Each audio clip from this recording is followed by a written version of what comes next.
আসসালামু আলাইকুম এভরিওয়ান। আবার আমি আপনাদের মাঝে ফিরে আসলাম গরুর মাংস বিরিয়ানি নিয়ে। গরুর মাংস বিরিয়ানি আমার কাছে খুবই ভালো লাগে, তাই আজকে আমি এই বিরিয়ানিটার রেসিপিটা আপনাদের সাথে শেয়ার করব। প্রথমে একটি প্যানের মধ্যে দিয়ে দিলাম তেল।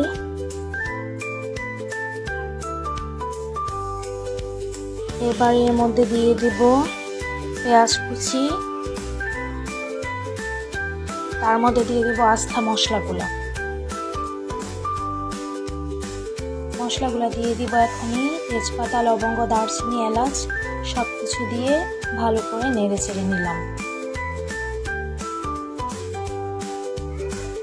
এবার দিয়ে দিলাম পরিমাণ মতো রসুন বাটা এবং আদা বাটা এবং জিরা বাটা। তারপরে এগুলোও ভালো করে নেড়ে নিলাম। ভালো করে নেড়ে একসাথে মিক্স করে এর মধ্যে অল্প একটু পানি দিয়ে দিলাম। এবার এর মধ্যে দিয়ে দিলাম স্বাদ মতো লবণ।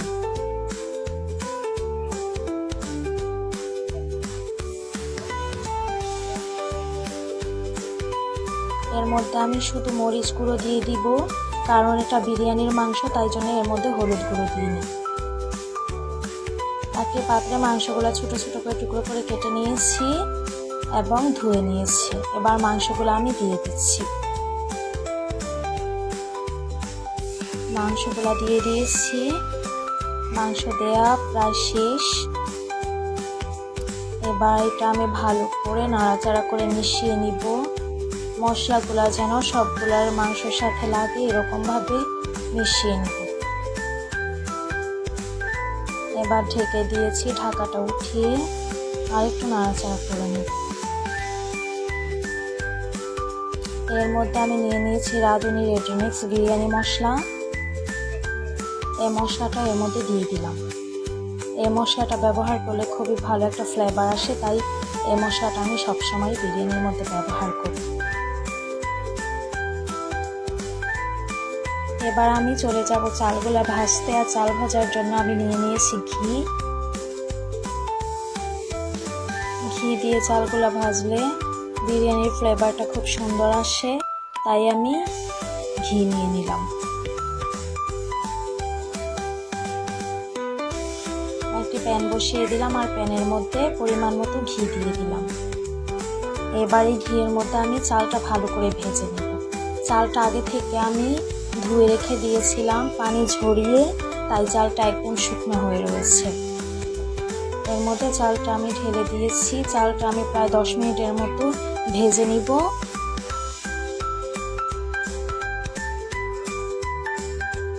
খুব ভালোভাবে চালটা ভেজে নিলে বিরিয়ানিটা খুব ঝরঝরে হয়। চালটা ভাজা প্রায় শেষ। এবার আমি নামিয়ে নিয়েছি। এবার প্যানের মধ্যে আমি তেল দিয়ে দিলাম। তেলের মধ্যে পেঁয়াজ কুচি দিয়ে দিয়েছি এবং তেজপাতা দিয়ে দিয়েছি। মাংসের মধ্যে পর্যাপ্ত পরিমাণ মশলা বেশি করে দিয়ে দিয়েছি, তাই এটার মধ্যে আমি শুধু আদা বাটা দিয়েছি। তারপর চালগুলা দিয়ে দিলাম। যেহেতু চালগুলা আগে থেকেই ভাজা, তাই চালটা বেশি একটা ভাজবো না। এর মধ্যে পানি দিয়ে দিলাম। পানি দিয়ে এবার নেড়ে চেড়ে নিব। নেড়ে চেড়ে এটা ঢেকে দেব।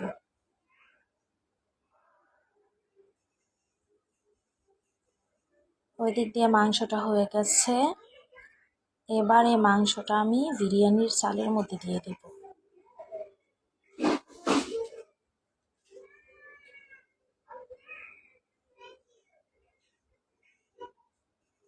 মাংসটা নামিয়ে চালের মধ্যে দিয়ে দিব।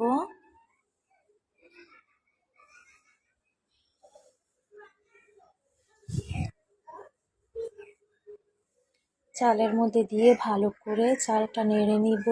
নেড়ে অনেকক্ষণ সময়ের জন্য ঢেকে দিব, তাহলে বিরিয়ানিটা একদম সুন্দর মতো হয়ে যাবে। এই যে দেখুন কত সুন্দর ঝরঝরে হয়েছে বিরিয়ানিটা। আপনারাও বাসায় এরকমভাবে ট্রাই করবেন, খুবই ভালো লেগেছিল।